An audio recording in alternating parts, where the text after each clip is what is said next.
इस कार्यक्रम के पुण्यार्चक हैं श्री दिगंबर जैन मुनि संघ प्रबंध समिति रजिस्टर्ड, पार्श्वनाथ भवन, नाटाड़ियों का रास्ता, जयपुर, राजस्थान।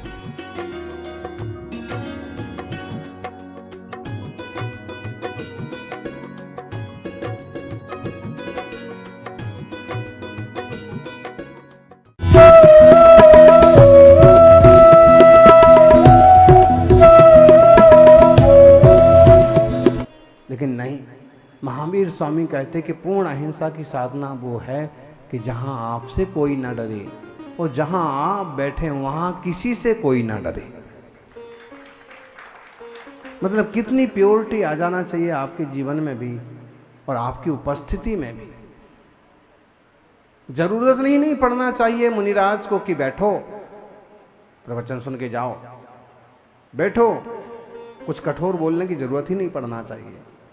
लेकिन उतनी प्योरिटी शायद अभी नहीं है। अभ्यास तो होना चाहिए। सौभाग्यशालियों,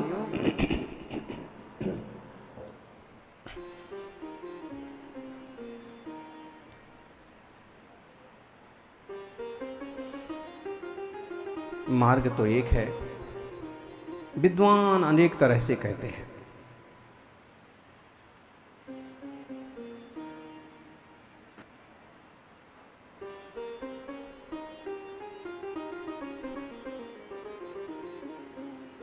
वो तो विद फैमिली पूरे परिवार को लेके आ गया था, 10 हो गए। सीखो गृहस्थो, इनसे सीखो। चूहे को भी आप ऐसे कोशिश नहीं करते कि मर जाए। कुछ लोग पकड़ते भी हैं, घर से बाहर निकालते भी हैं, तो ये कोशिश करते हैं कि ये साबुत ठीक ठाक निकल जाए। और कुछ दुष्टता ऐसे करते हैं कि उसको किसी चीज पर चिपका देते हैं, जहर रख देते हैं, बाहर पकड़ने के बाद गर्म पानी डाल देते हैं, कुत्ते बिल्ली के आगे छोड़ देते हैं। जीव तो वो भी है, जीना वो भी चाहते हैं, भूख उन्हें भी लगती है। जिनवाणी यही तो सिखाती है। व्यवहार सम्यक दर्शन का मार्ग यही तो है, व्यवहार चरित्र यही तो है कि तुम अपने आत्मा को भी जानो तो औरों की आत्मा को भी जानो। 4 गति 84 लाख योनियों को भी जानो, 14 गुणस्थान और 14 मार्गणाओं को भी जानो। पूछो इनसे, इनके भी प्राण हैं, इनको भी ऑक्सीजन है, इनके भी गुर्दे हैं, इनके भी भूख है, इनके भी प्यास है, इनकी भी आंखें हैं। लेकिन लोग कुछ नहीं समझते। और संवेदनहीनता तो इतनी खतरनाक ढंग से बढ़ गई ना कि बड़े बड़े वाहनों से इंसानों तक को कुचलते हुए चले जाते हैं। जैसे हमारे प्राण वैसे औरों की प्राण।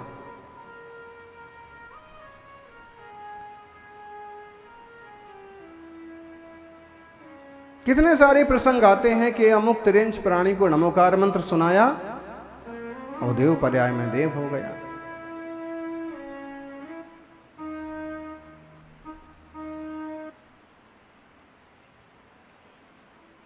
ऐसे ही आत्मा तो आत्मा है, आज इंसान की पर्याय में है, कभी तिर्यंच की पर्याय में। आप कभी विचार करते हैं कि कोई कुत्ता कि कोई बिल्ली आपके घर के आसपास क्यों मंडराती है? कि कोई चूहे, कोई कबूतर आपके परिवार के आसपास क्यों मंडराते हैं? आपकी कॉलोनी में क्यों रहते हैं? विचार करना। कहीं ना कहीं उनका जुड़ाव यहां से है, आपसे है। अब अधिज्ञानी मुनिराज हों तो तुरंत बता दें।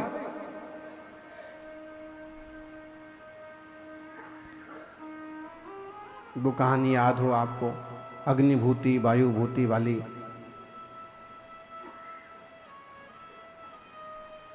अग्निभूति मुनिराज बन के तप कर रहे हैं।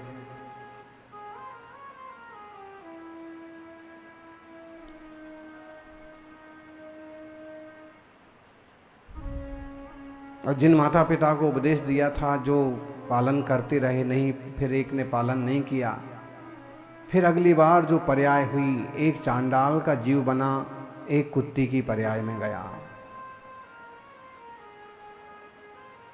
और किसी ने पूछा कि भगवान ये कौन है, तो उन्होंने कहा कि अमुक अमुक जीव हैं। पहले इन्होंने व्रत लिए थे, फिर व्रत दूसरों के कहने में आके तोड़ दिए। इसने कुछ पालन किया था,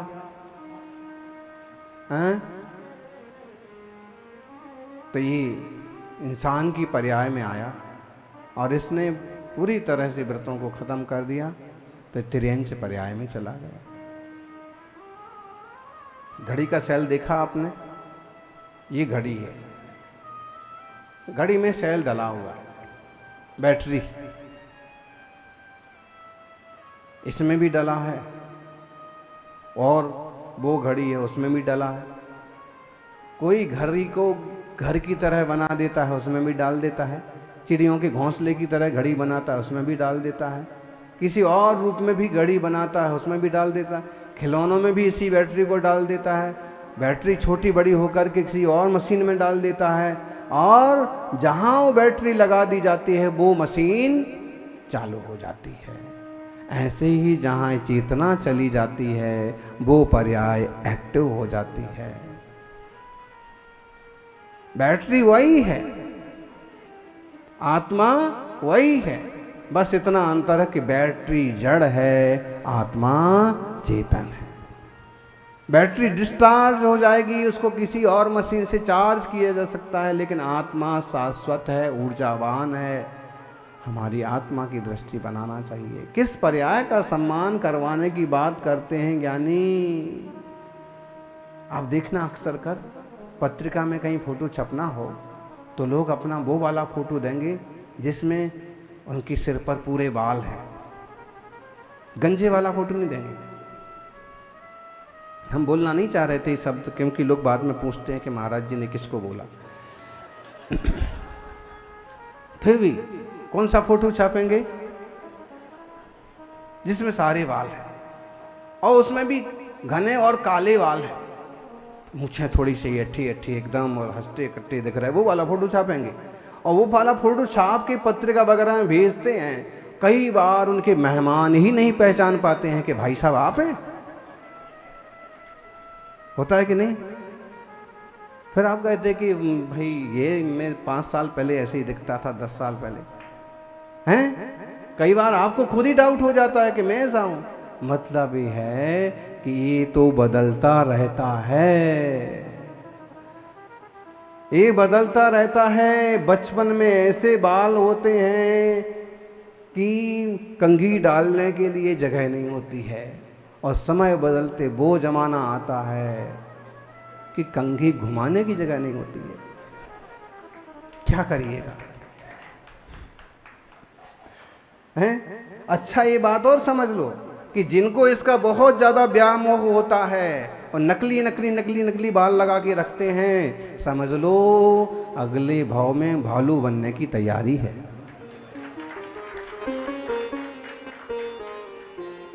नेचुरल जैसे हैं वैसे रहो ना, दिक्कत क्या है? जिसने समझ लिया है सही मार्ग को कि ज्यादा दिखावे में कुछ भी धरा नहीं है। जब मेरे परिवार वाले मुझे पसंद कर रहे हैं और जब मुझे भी कोई विकल्प नहीं है, तो शरीर की सजावट के लिए इतना समय देना, इतने चौचले करने का मतलब क्या?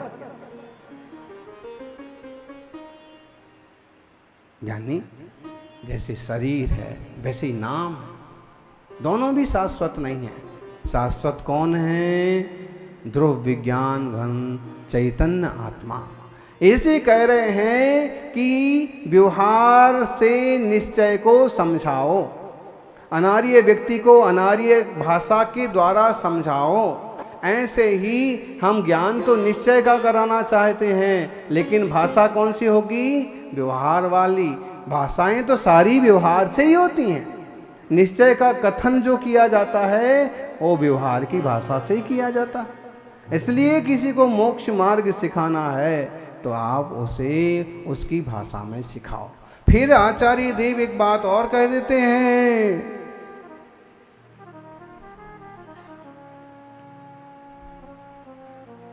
अथ चा ब्राह्मणो नाम लिखितव्यति वचनाद व्यवहार नयो नानुसर्तव्या। कोई ब्राह्मण मलिक्ष को समझाना चाहता है तो उसकी भाषा में समझाए, लेकिन खुद मलिक्ष ना बन जाए। कोई सम्यक ज्ञानी प्रज्ञावान वेद विज्ञानी मुनिराज श्रावकों को समझाना चाहते हैं तो वो श्रावकों को समझाएं, लेकिन खुद श्रावक खुद निश्चय नए में वेद विज्ञान में जीवन जीने वाले साधक एकदम व्यवहारी ना बन जाएं। इसकी सावधानी रखना चाहिए। महावीर कीर्ति महाराज 18 भाषाओं की ज्ञाता थे। सेठ बाल का एक प्रसंग है, हमने पहले भी 2 बार सुनाया है। वहां जब उनका उपदेश चल रहा था, प्रवचन चल रहा था, शास्त्र व्याख्यान चल रहा था, और एक विद्वान आए सोनदत्ती से, दूसरे गांव से, इरप्पा शास्त्री। तो महाराज जी ने जो जिस तरह के लोग थे, वहां कर्नाटक महाराष्ट्र की सीमा है। क्यों जी? महाराष्ट्र वाले बैठे हैं तो कन्नड़ में भी बोल रहे थे, मराठी में भी बोल रहे थे, जो शिष्य हिंदी समझ रहे थे तो हिंदी में भी बोल रहे थे, कोई इंग्लिश में बात करता तो इंग्लिश में भी, संस्कृत और प्राकृत तो शास्त्र में से पढ़ ही रहे थे। तो पंडित जी ने पूछा, महाराज जी आपकी भाषा कौन सी है?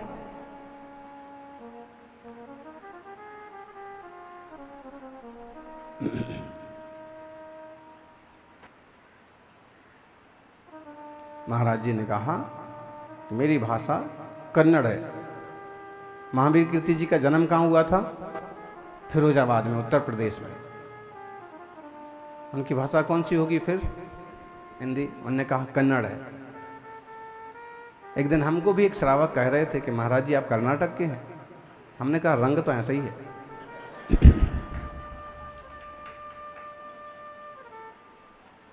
अलग अलग भाषा बोलते हैं तो लोग चक्कर में पड़ जाते हैं कि कौन से प्रांत के। होना चाहिए, बहुत भाषाओं का ज्ञान होना चाहिए, बहुत शास्त्रों का ज्ञान होना चाहिए, ताकि उस तरह के लोगों को आप उनकी भाषा में समझा सकें। आज के आधुनिक परिवेश में आपको युवाओं को समझाने के लिए उनके जैसी भाषा चाहिए। आजकल के बच्चे इतने एक्टिव, इतने ज़्यादा समझदार हो गए कि आप पहला दूसरा भाग लेके उनको पाठशाला पढ़ाना चाहें तो आप फेल हो जाएंगे। फिर वो फन पाठशाला है, पाठशाला का दूसरे रूप तरीके अपनाओ जो आजकल उनको रुचें, बैठें, पढ़ें, समझें, सीखें।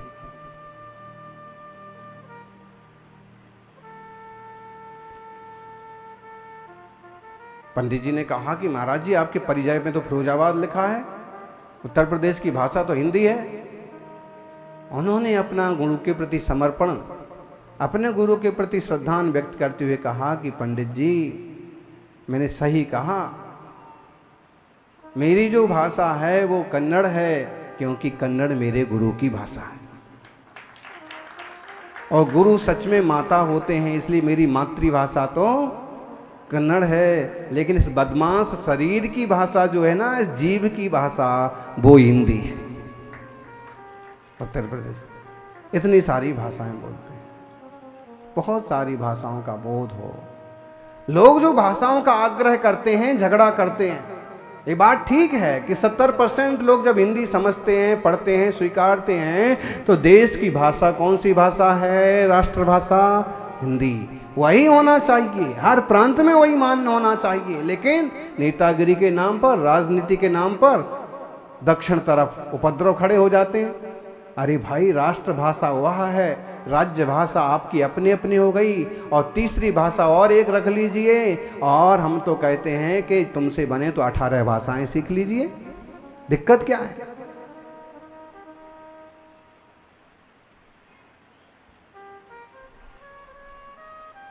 जो व्यक्ति जिस भाषा में समझता है उसे प्रेम से, सहजता से उस भाषा में समझाओ। व्यवहार नए मुनिराज अक्सर कर कहानियां, अक्सर कर प्रथमान योग के माध्यम से लोगों को धर्म से जोड़ते हैं। उसके पीछे आशय यही है कि कैसे भी धर्म तो समझो, रात्रि भोजन त्याग तो करो, किसी ना किसी रूप में कुछ ना कुछ बंधन से तो बंधो।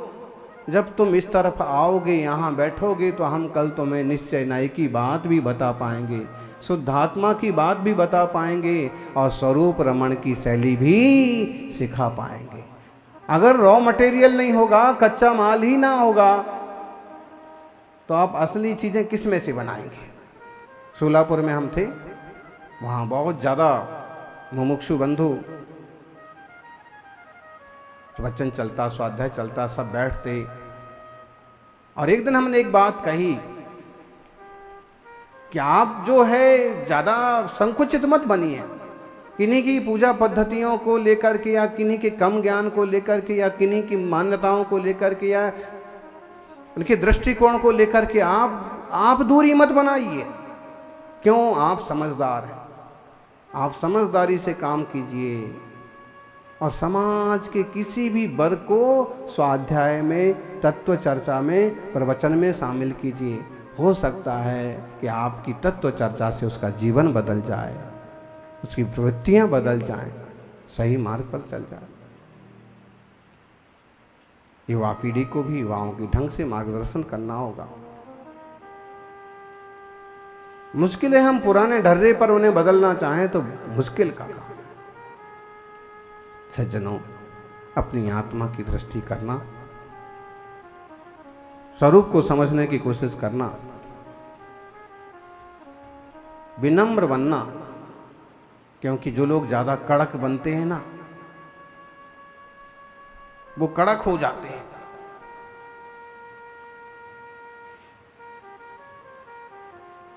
कड़क हो जाते मतलब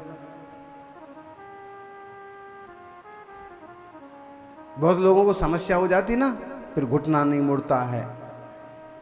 फिर क्यों हो जाती है?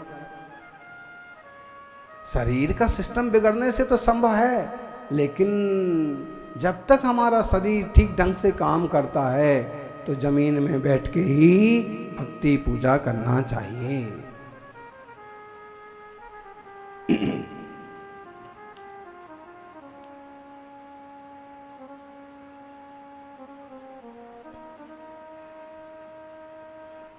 आप प्रज्ञावान हैं, ठीक है, समय हो गया है और इस होते हुए समय में समय सार को फिलहाल इतना समझ लें कि हम खुद तो ज्ञानी बने, खुद तो सहज शांत बने, अपने आसपास के माहौल को भी ऐसे बनाएं कि एक तरह का सुकून भरा माहौल हो। बहुत जल्दी उद्वेलित होना और बहुत जल्दी तंग आना, बहुत जल्दी परेशान होना कोई बुद्धिमानी नहीं। धैर्य से काम करिए, धीरे काम करिए, रास्ता जरूर निकलेगा। और आप एक कोशिश और करें कि आप जितना समझते हैं उसका कुछ हिस्सा किसी और को भी समझाने की कोशिश करें, किसी और के जीवन स्तर को भी ऊंचा उठाने की कोशिश करें। यही जीवन का सारांश है। आत्म स्वभाव पर भाव भिन्नम, ऐसे पर भावों से भिन्न स्वरूप की दृष्टि बनी रहे, यही मंगल भावना। जय बोलिए 24 तीर्थंकर भगवान की।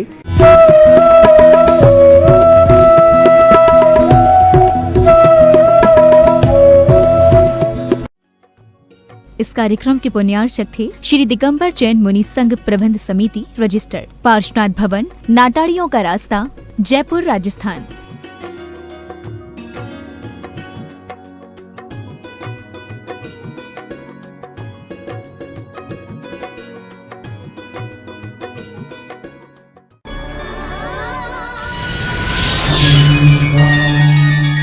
वो महान संत जो अपने गूढ़ ज्ञान से करते हैं जीवन के हर प्रश्न का समाधान। वो सिंह समान गर्जना जिसमें समाहित है मानव चेतना का सार। वो महान व्यक्तित्व जिनका अस्तित्व है शिष्यत्व का महाप्रमाण। श्रवण कीजिए विद्या सिंधु के ऐसे ही मोती। महान तपस्वी, परम पूज्य तीर्थ चक्रवर्ती, जगत पूज्य निर्यापक श्रमण